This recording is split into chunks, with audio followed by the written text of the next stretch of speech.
পাচ্ছিলাম না, চারিদিকে অন্ধকার, আমার স্বামীকে খুঁজে পাচ্ছি না। তখন হঠাৎ করে একদম গাড়ির নিচে মশা পানি গন্ধ নিচে, তখন হঠাৎ করে আমি কিছুই জানি না কি হয়ে গেল।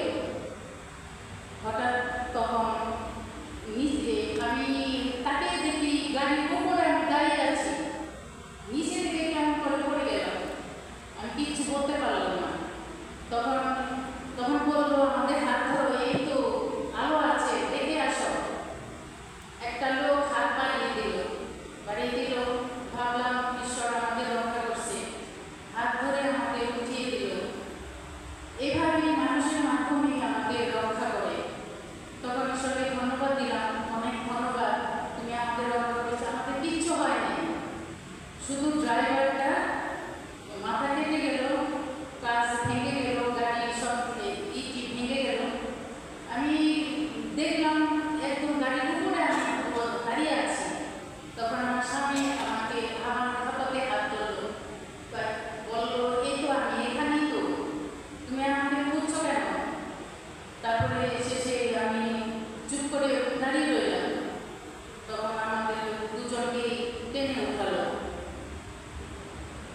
এটাই আমি মনে করি এটা আমার জীবনে অলৌকিক একটা ঘটনা, যে কিভাবে উঠলাম, কিভাবে বেঁচে গেলাম, আমার কিছু হলো না, শুধু পায়ে একটু কেটে গেল, এত গাড়ির নিচে পড়ে গেলাম, ব্যাটারির শব্দ হলো, এত বিকট শব্দ, তারপরে কি হলো আমি জানি না, শুধু উঠে গেল।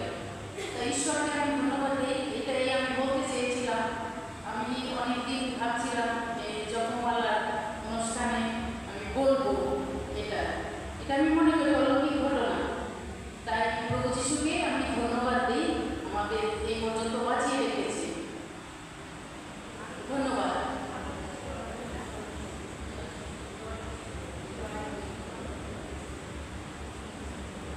দিদি হয়ে আমরা সবাই ঈশ্বরকে জয় যিশু বলি, জয় যিশু, জয় যিশু।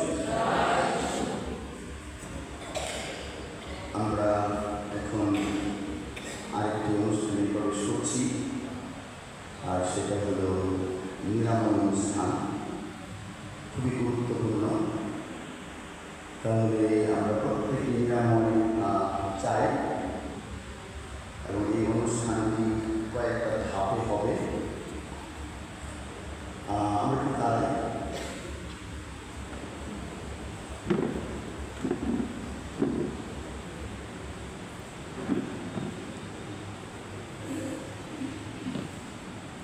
আমরা দুহাত তুলে পবিত্রতার কাছে আশীর্বাদ করব। তারপর নিরাময় সম্বন্ধে আমি কথা বলব। নিরাময়ের মান কি, নিরাময়ের কী কী শর্ত, এবং এরপর আমরা পাপ শিকারে যাব। 5 জন ফাদার থাকবেন বিভিন্ন জায়গায়। এ সময় গান চলবে, গান চলবে, আর এ সময় আমরা পাপ শুরু করব। এটা সিম্বলিক। আমরা এখানে 300-400 মানুষের পাপ শিকার শুনতে পারবো না সবাই, কিন্তু আমরা আরো সময় যতজন পাই তাহলে আমরা সেই পাপ শিকারটা করব। এরপরে ফিরে আসার পরে বিশেষ করে শারীরিকভাবে যারা বিভিন্নভাবে অসুস্থ, সেই বিষয়গুলো ওরা নিয়ে আসবে, কী কী উদ্দেশ্যে, কী কী ধরনের নিরাময় আমাদের কাম্য যাচনা, সেটা উল্লেখ করবে। এরপর আমি সবার পরে নিরাময় প্রার্থনা করব, তাহলে এরপরে আমি সাক্রামেন্ট নিয়ে, যেহেতু অনেক মানুষ, তাহলে সবাই সেই স্পর্শ করতে পারবো না, সাক্রামেন্ট নিয়ে বিভিন্ন জায়গায় যাবো, প্রত্যেকটা জায়গায় আশীর্বাদ দেব, আপনারা সেই স্পর্শটা উপলব্ধি করবেন, এবং এর মধ্যে দিয়ে দেহ মন আত্মায় আপনারা যেন নিরাময় নিয়ে তাদেরকে ফিরতে পারেন। আজকে সত্যি অনুভবের রাত, আজকে রাত নিরাময়ের রাত, আজকে রাত যিশুর সাথে সেই গেছিমানে জেগে থাকা রাত। আমরা এখন দুহাত তুলে পবিত্রতার আশীর্বাদ চাষা করে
হাত উপরে রাখি আর মনে মনে সেই পরমাত্মার উপস্থিতি আমার হৃদয় মন জীবন করে সে আত্মাকে আমরা গ্রহণ করি, তাকে হৃদয়ের মধ্যে গ্রহণ করি, আত্মা দ্বারা পূর্ণ হই। আত্মা যেন আমাদের মধ্যে আসে, আমাদেরকে স্পর্শ করে, সুস্থ করে, নিরাময় করে। পবিত্র আত্মা যেন আমাদের পবিত্র করে, ভালো দান করে, আমাদের শক্ত করে, সুন্দর করে। সেই আত্মাকে আহ্বান করি।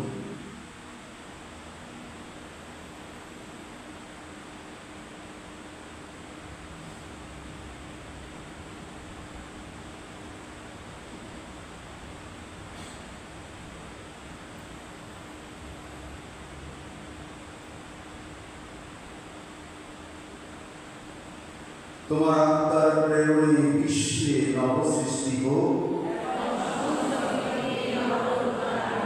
তোমার আত্মার